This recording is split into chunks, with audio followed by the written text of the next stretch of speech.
ওখানে বুয়েটে আমাকে কমপক্ষে 5 থেকে 10 মিনিট ওরা যাচ্ছে তাই ভাবে মারে।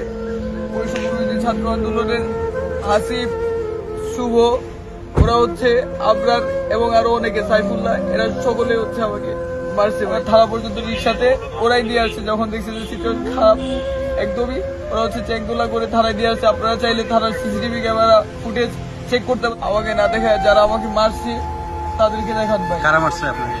বৈষম্যবিরোধী ছাত্র আন্দোলনের হাসিব, শুভ, ওরা হচ্ছে আবরার এবং আরো অনেকে, সাইফুল্লাহ, এরা সকলে হচ্ছে আমাকে মারছে ভাই। কেন মারছে? আমি যাই না, উইদাউট নো রিজন। আমি বিশ্ববিদ্যালয়ে রানিং শিক্ষার্থী, আমি বিশ্ববিদ্যালয়ে প্রতিনিয়ত ক্লাস করি।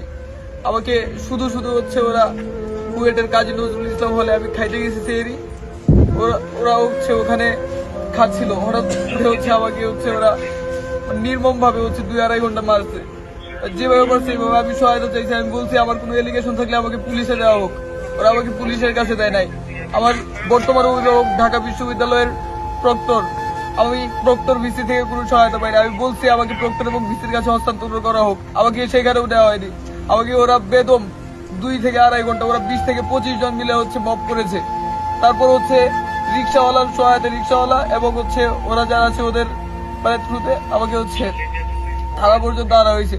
আমার পুরো শরীরে ব্যথা, আমি হাঁটতে পারতেছি না, কোনোভাবে মুভও করতে পারতেছি না। আমাকে হচ্ছে আপনারা আমি মানে এখানে থানায় আছি কিছুক্ষণ যাবত, আমি আমার অভিভাবকের সাথেও যোগাযোগ করতে পারছি না। আমার ফোন, আমার বাইকের চাবি, আমার এটিএম কার্ড, আমার বিশ্ববিদ্যালয়ের আইডি কার্ড, সকল কিছু হচ্ছে ওরা নিয়ে নিছে। আমার এই জিনিসগুলো আমি ফেরত চাই এবং আপনাদের কাছে সহায়তা চাই, আমাকে যেন দ্রুত মেডিকেল সার্ভিস দেওয়া হয়। আপনাকে আমাকে এই বিষয়টা হেল্প করেন, আমি কথা বলার মতো অবস্থায় নাই।